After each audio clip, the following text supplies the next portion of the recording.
नमस्कार, आप देख रहे हैं मैं झटपट और मैं हूं शुभांश खन्ना। डिजिटल बैंकिंग तेजी से बढ़ रही है। इसके बावजूद अब तक करीब 20 करोड़ भारतीयों की जद में ही डिजिटल बैंकिंग पहुंच सकी है, जबकि देश की आबादी लगभग 1 अरब 35 करोड़ है। यानी अभी भी करोड़ों लोग डिजिटल बैंकिंग सिस्टम से बाहर हैं। लेकिन जल्द इस अंतर को खत्म करने की कोशिश शुरू होने वाली है। बात यह है कि देश के 75 जिलों में जल्द ही डिजिटल बैंकिंग यूनिट यानी DBU शुरू की जाएंगी। इसमें कम से कम 10 प्रोजेक्ट और सर्विसेज शामिल होंगी। DBU में एसेट और डेट दोनों को कवर किया जाएगा। सूत्रों की माने तो पिछले हफ्ते एक बैठक में फाइनेंशियल सर्विसेज डिपार्टमेंट ने DBU की प्रगति की समीक्षा की, जिसके मकसद ग्रामीण क्षेत्रों में डिजिटल बैंकिंग का विस्तार करना है।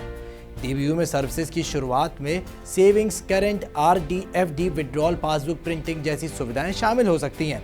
ग्राहकों के पास मोबाइल और internet banking, debit card, credit card, मास ट्रांजिट सिस्टम का UPI, QR कोड, भीम आधार और पॉइंट ऑफ सेल के लिए डिजिटल किट होगी। DBU के पास चुनने के लिए सर्विसेज का भंडार होगा, लेकिन शुरुआत में अनिवार्य रूप से कम 10 सर्विसेज की पेशकश करनी होगी। एक बार DBU इकोसिस्टम ने गति पकड़ने के बाद ये संख्या बढ़कर 30 कर दी जाएगी। सामान्य बैंक शाखाओं से उलट DBU पेपरलेस होंगे। इन्हें बैंक की शाखा नहीं बल्कि स्पेशल डिजिटल एंटिटीज के रूप में गिना जाएगा। अब ये जानते हैं कि इस योजना की नींव कब पड़ी थी। भारत की आज़ादी के 75 साल पूरे होने पर 2022-23 के बजट में वित्त मंत्री निर्मला सीतारमण ने 75 जिलों में 75 DBU स्थापित करने का ऐलान किया था। यह अभियान देश के 10 जिलों से भी कम तक सीमित है, लेकिन भविष्य में यह संख्या बढ़ाई जा सकती है। फिलहाल इन्हें जिला मुख्यालय पर ही लगाया जा रहा है। अधिकांश सामान्य शाखाओं से अलग DBU डिजिटल रूप से रिटेल, MSME जैसे लोन के लिए आवेदन करने वाले ग्राहकों की मदद करने के लिए सहायक होंगे। DBU में जमा के लिए नकद स्वीकार नहीं किया जाएगा। ATM और कैश डिपॉजिट मशीनों की मदद से निकासी और जमा की अनुमति होगी।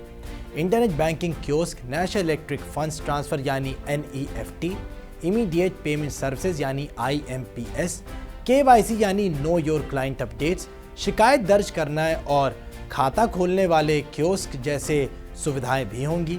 ये DBU विशेष रूप से बैंक, अटल पेंशन योजना, प्रधानमंत्री जीवन ज्योति बीमा योजना और प्रधानमंत्री सुरक्षा बीमा योजना सहित कई सरकारी योजनाओं के लिए ग्राहकों की डिजिटल ऑनबोर्डिंग भी सुनिश्चित करेंगे।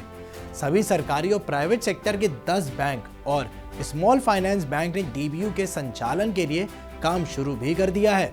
भारतीय स्टेट बैंक जैसे अधिक 12 DBU स्थापित करेगा।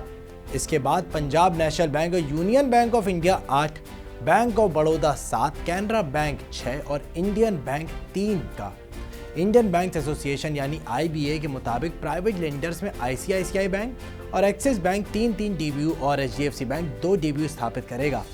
उम्मीद है ये खबर आपके काम की होगी और ऐसी तमाम खबरों के लिए मनी 9 के चैनल को सब्सक्राइब करना ना भूलें और नीचे जो कमेंट सेक्शन है उसमें अपनी राय जरूर दें।